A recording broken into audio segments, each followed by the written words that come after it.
Hello everyone, this is our second topic, that is theories of management. In our first video we have studied nature or principle of management and significance of management principle. In this video we will study theories of management which is given by Frederick Winslow Taylor and Henry Fayol.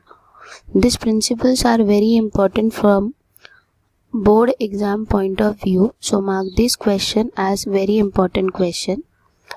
See, management theories are a set of general rules that guide the manager to manage an organization. Theories are an explanation to assist employees to effectively relate to the business goals and implement effective means to achieve the same. Various management thinkers have introduced theories which are based on different approaches. Management thinkers such as Frederick Winslow Taylor, Elton Mayo, Henry Fayol, etc. have introduced the theories which are based on different approaches.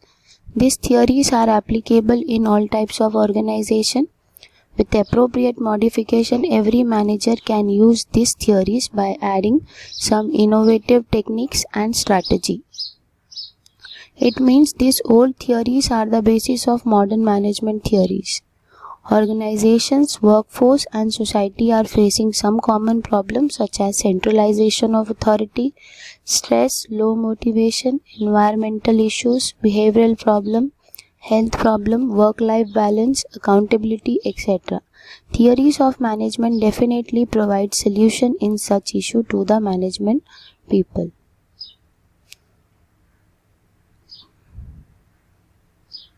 Coming towards our next topic, Henry Fayol, administrative theory of management.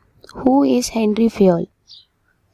See student, Henry Fayol was a French mining engineer who is born in the year 1841 and died in the year 1925.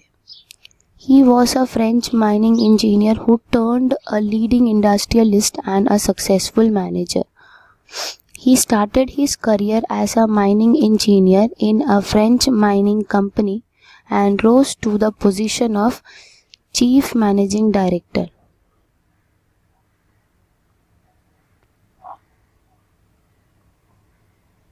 After conducting many experiments and observation in organization, Fayol proposed total 14 principles of management which are explained in the famous book General and Industrial Administration.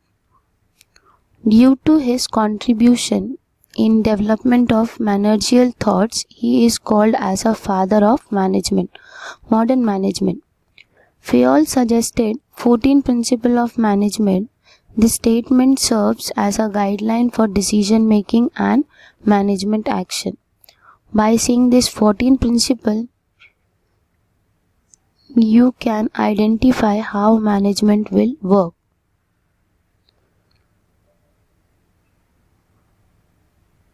Coming towards the first principle of management, that is principle of division of work. According to this principle, the work is divided into different kinds such as technical, financial, commercial, security, operation, accounting and managerial. It is assigned to employees as per their qualities and capabilities. According to this principle, Henry Fayol states that the work should be divided in different manners. Means it should be divided in technical, financial, commercial, security, operation, accounting and managerial, and then this job is to be assigned to the employees as per their qualities and capabilities.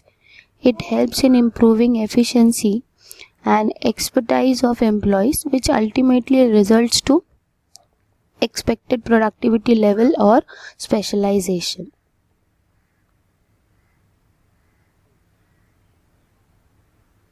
Second principle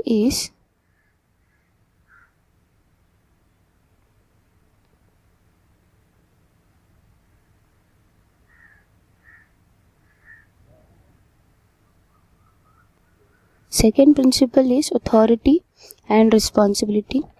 Authority is a right to take decision. It is necessary to get the things done appropriately from the subordinates.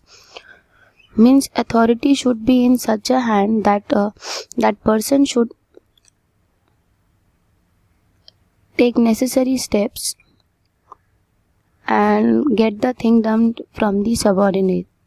Authority always comes with the responsibility. If a manager is given authority to complete a task within a given time, he should be held responsible.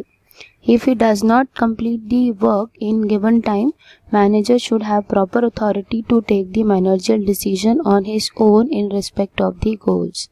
So authority and responsibility should go hand in hand. The person who has been given authority, he should be held responsible for that authority. Third principle is principle of discipline. According to Fayol, discipline is the most essential things in the organization. If there is no discipline, no respect, then organization will suffer a loss. Therefore, discipline is the most essential thing in the organization. Employee must obey and respect the rules that govern the organization. Discipline helps to achieve the goal in the organization because good discipline is a result of effective leadership. If you are an effective leader, then discipline is a must in an organization. There must be a clear understanding between the manager and the worker regarding the organizational rules. Fourth principle is principle of unity of command.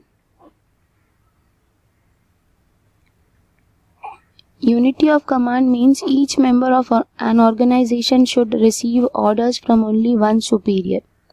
This principle helps a manager or helps in managing conflicts and solving disputes among people in organization. It also helps in avoiding confusion. If an employee receives commands from more than one authority, he will be confused and will not be able to take the decision about whose order should be followed. This is a wrong approach. For this, organizational hierarchy should be well defined. Each employee should know his immediate superior and should receive order from him only. So to avoid confusion among the employees, there should be a principle of unity of command. So till now we have studied total 4 principles, that is principle of division of work, principle of authority and responsibility, principle of discipline, principle of unity of command. All these 4 principles is very important for your exam and for an organization also. Now coming towards the next principle, that is principle of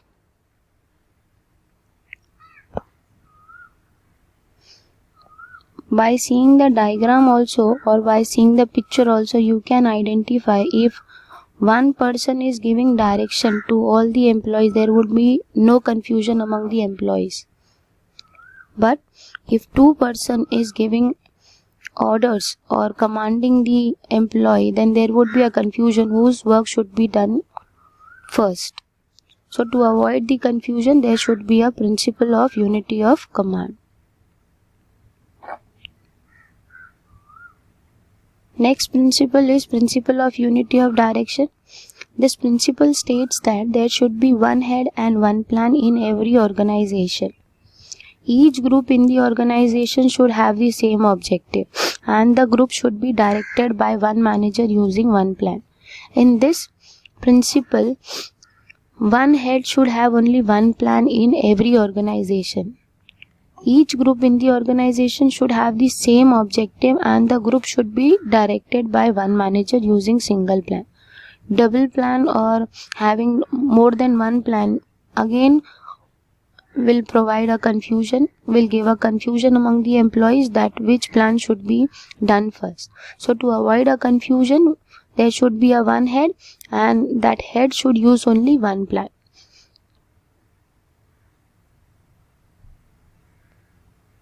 Next principle is principle of subordination of individual interest to organizational interest.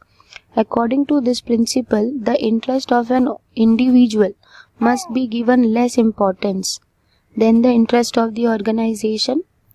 While taking decision in the organization, the manager should always consider the interest of the whole group rather than the interest of a single employee. Means individual interest should be avoided and organizational interest should be taken under consideration. Always consider the organizational interest, ignore these individual interest. Similarly, the employee should protect the interest of the organization first and his personal interest should be subordinated. For example, in every game, the player are always thinking about winning the match as a team rather than the individual records. Next principle is principle of centralization. Centralization refers to the concentration of power and authority. In some organization, this power is vested in one hand or few hands. Centralization means concentration of power and authority in the hands of top level manager. And decentralization means concentration of power and authority in the hands of lower level manager. So there should be a balance between centralization and decentralization. In some organization, this power is vested in one hand or few hands. The situation occurs in the small organization, but if the size of the organization is large, then there is a decentralization of power and authority.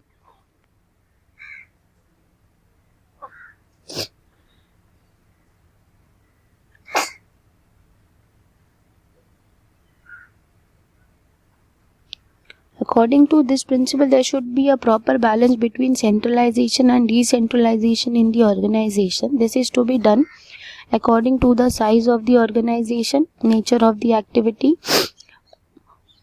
More centralization is also not good and decentralization is also not good. So there should be a balance between centralization and decentralization. Eighth point is principle of remuneration. Remuneration, appropriate remuneration to a staff or employees is a principle to keep them satisfied financially as well as retain them for a long span of life. Time within the organization. The fair remuneration affects on the productivity and efficiency level in total. If a fair remuneration is not given among the employees or not given to the employees, then the employees will be demotivated. To motivate them to increase the efficiency of the employees or productivity of the employees, remuneration should be given appropriately. Remuneration should be fixed by taking into consideration their skills, expertise, knowledge, tenure, cost of living, market trends, profitability of the organization. Next point is principle of scalar chain. Scalar chain means the hierarchy of authority from top level to the lower level for the purpose of communication. Mark this point as an important point. What is scalar chain? Scalar chain is a hierarchy of authority. Hierarchy means it should be like a pyramid. The chain of communication flows from top level to lower level or from lower level to top level for the purpose of communication. This helps to ensure the orderly flow of information and communication. Traditionally, organization used to frame larger scalar chain which is time consuming. Means if one person want to ask or a lower level employee want to ask something to her or his boss, he has to follow a chain which is a very time consuming process. For example, a general manager informs the decision to respective functional manager, then functional manager will pass it to the superior or supervisor. The supervisor will inform it to the foreman and so on according to a level of authority. For avoiding this longer chain and to take a speedy decision